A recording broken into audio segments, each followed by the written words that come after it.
آج دنیا میں پتہ ہے ہم کسی بڑے بزرگ شخصیت کو ڈھونڈ رہے ہوتے ہیں, کسی عالم دین سے پیار ہوتا ہے, کسی پیر صاحب سے محبت ہوتی ہے, بندہ کہتا ہے جا کے یار ان سے دعا کروا لوں, میرا کام ہو جائے گا. اللہ کے فرشتے, اور وہ بھی کتنے, 70,000 صبح سے شام تک روزہ دار کے لیے دعائیں کر رہے ہیں. سبحان اللہ, جس میں نفل کا ثواب فرض کے برابر, فرض کا ثواب 70 گنا بڑھا دیا جائے گا. رمضان مبارک کی جب پہلی رات آتی ہے, اللہ پاک اس امت کی طرف نظر رحمت فرماتا ہے, اور جس پر اللہ نظر رحمت فرمائے اسے کبھی عذاب نہ دے گا. اس سے پتہ کیا پتہ چل رہا ہے؟ 2-3 باتیں آ گئی ہیں کہ پہلی رات بڑی امپورٹنٹ ہے. آخری رات تو ہے ہی امپورٹنٹ, وہ بعد میں بتاؤں گا, مگر چونکہ ابھی پہلی رات آنے والی ہے نا, first night of Ramzan is very important. آپ نے سنا اس رات ہمیں یہ 2 رکعتیں پڑھنی ہیں. پھر فرمایا اس رات اللہ جس پر نظر رحمت فرمائے گا اس پر کبھی عذاب نہیں ہوگا. اور پھر کیا فرمایا کہ پہلی رات آسمانوں کے دروازے کھول دیے جاتے ہیں. سبحان اللہ, تو یہ خاص رات ہے. فرمایا اس مبارک مہینے میں بخشش کے پروانے بانٹے جائیں گے. کون سا وقت بڑا سینسٹیو ہے؟ جو افطار کا وقت ہے نا, یہ بڑا سینسٹیو ہے, بڑا حساس, بڑا خوبصورت وقت ہے. حدیث پاک میں آتا ہے جس کا مضمون ہے ہر روز افطار کے وقت 10 لاکھ گناہگاروں کی بخشش کی جائے گی.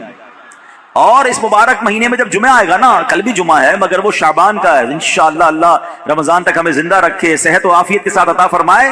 انشاءاللہ جو اگلا جمعہ ہوگا, اور رمضان میں جتنے جمعے ہوں گے, فرمایا تب تو وارے نیارے ہو جائیں گے.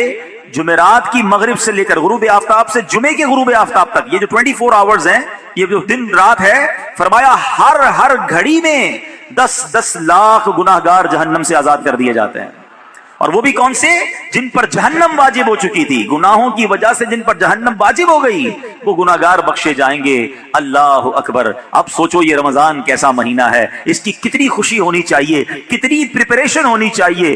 افطار کا وقت تو اتنا نازک وقت ہے کہ 10 لاکھ بخشے جا رہے ہیں. ہم افطار میں کس کام میں لگے رہتے ہیں؟ اے بھائی سموسے آگے کے نہیں آئے, پکوڑے آگے کے نہیں آئے, شربت کہاں ہے, دہی بلے کہاں ہیں, فلاں چیز کہاں ہے. گھر میں ایک افراتفری مچی ہوئی ہوتی ہے. پلیز ٹرائی ٹو انڈرسٹینڈ, یہ افطار کا وقت مانگنے کا وقت ہے, گر گڑانے کا وقت ہے, آنسو بہانے کا وقت ہے کہ مولا آج 10 لاکھ بخشے جا رہے ہیں. ان بخشے جانے والوں میں میرا بھی نام لکھ دے. کاش سارے اپنے گھر والوں کو بھی کہہ دیا کرو کہ چھوڑ دیں کچن کے کام, ہم بیٹھ جائے, جو ہو گیا تیار ٹھیک ہے, یہ آخری 10-15 منٹ. اور سبحان اللہ, کراچی والوں کو تو اور فائدہ یہ ہے کہ عین اسی وقت عالمی مدنی مرکز میں ایک عجب سما ہوتا ہے, ایک آنسوؤں کی برسات ہے, ایک دعاؤں کا سلسلہ ہے. ہمارا تو ٹائم بھی میچ ہوتا ہے نا, پنجاب والے یا دنیا کے دوسرے ملک والوں کا وہ افطار کا وقت نہیں ہوتا, ہمارا تو ایگزیکٹ افطار کا وقت وہی ہوتا ہے. تو کیا ہی اچھا ہو کہ باپ بھی بیٹھا ہو, ماں بھی بیٹھی ہو, بچے بھی بیٹھے ہوں اور ہاتھ اٹھے ہوئے ہو, اور اللہ کی بارگاہ میں التجائے ہوں, اے اللہ ہمارا گھرانہ تیرے دربار میں حاضر ہے, اے اللہ افطار کا وقت ہے, 10 لاکھ بخشے جائیں گے. اس بخشے جانے والوں میں ہماری فیملی کا, ہمارے گھر بار کا نام لکھ دے. تو اے میرے اسلامی بھائیوں, پردے میرے جو مجھے انٹرنیٹ پر اسلامی بہنیں سن رہی ہیں, بعد میں سنیں, کچھ ایسا انتظام گھر میں کریں کہ 10-15-20 منٹ پہلے اب سارے کاموں سے فارغ ہو جائیں, اب دعاؤں میں گزاریں.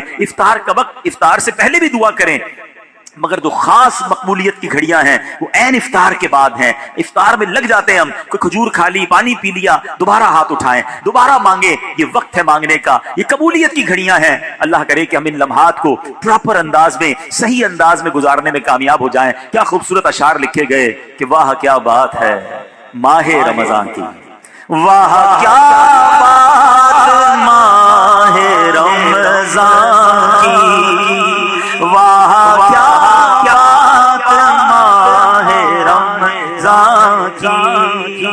آیا رمضان, آ گیا رمضان, واہ کیا بات ہے رمضان کی, جان رمضان پر میری قربان, واہ کیا بات ہے رمضان کی, فضل رب سے پھرا گیا رمضان, لوٹو رمضان کا لوٹ لو فیضان, واہ کیا بات ہے رمضان کی. انشاءاللہ وہ مہینہ آنے والا ہے, اپنے دل میں خوشی داخل کیجئے, پریپریشن کیجئے, تیاری کیجئے. آپ کے گھر پہ جیسا مہمان آتا ہے آپ ویسی تیاری کرتے ہیں نا, کوئی دور کا مہمان, نارمل مہمان, آپ نارمل سی تیاری کرتے ہیں. اسپیشل مہمان آپ اسپیشل تیاری کرتے ہیں. کچھ مہمان ایسے ہوتے ہیں جن کے آنے کے لیے انتظار ہوتا ہے, یقین نہیں آتا وہ ہمارے گھر آ رہے ہیں, بندہ گھر بھی سجاتا ہے، صفائی بھی کرتا ہے، خوشبو بھی لگاتا ہے، اچھے اچھے کھانے بناتا ہے، مہمان کی تیاری ہے نا. تو رمضان یہ رب کی طرف سے ہمارے لیے مہمان آ رہا ہے، ہماری بخشش کروانے آ رہا ہے. ہمیں اپنے آپ کو سجانا ہے، اپنے کردار کو سجانا ہے. اپنی صحت کا بھی اس لیے خیال رکھو کہ میں اب ایسے الٹے سیدھے کھانے نہ کھاؤں رمضان سے پہلے. پتہ ہے جس کی شادی ہونے والی ہوتی ہے تو دولہے کو لوگ کہتے ہیں بھائی ذرا خیال رکھنا، شادی والے دن ہی بیمار مت ہو جانا. ایک ہفتہ پہلے سے احتیاط کرواتے ہیں، زیادہ سفر نہیں کرواتے، زیادہ تھکن والا کام نہیں کرواتے. تو کیا ہی اچھا ہو کہ ماہ رمضان سے پہلے ہم اپنی صحت کا خیال رکھیں، تھوڑا سا ریسٹ کریں. مجھے روزے رکھنے ہیں، مجھے انشاءاللہ تراویحاں پڑھنی ہیں. اپنے کام کاج کو ماڈیفائی کریں. آپ بہت بیزی رہتے ہیں کاروبار میں، نوکری میں، تو کوشش کریں کہ کوئی ایسی ترتیب بنائے کہ میرا کچھ کام کم ہو جائے تاکہ میں روزے رکھ سکوں، میں عبادت کر سکوں. ساری زندگی پڑی ہے کام کرنے کے لیے. لیکن عجیب بات پتہ ہے کیا ہے؟ اس وقت دو قسم کی تیاریاں ہو رہی ہیں.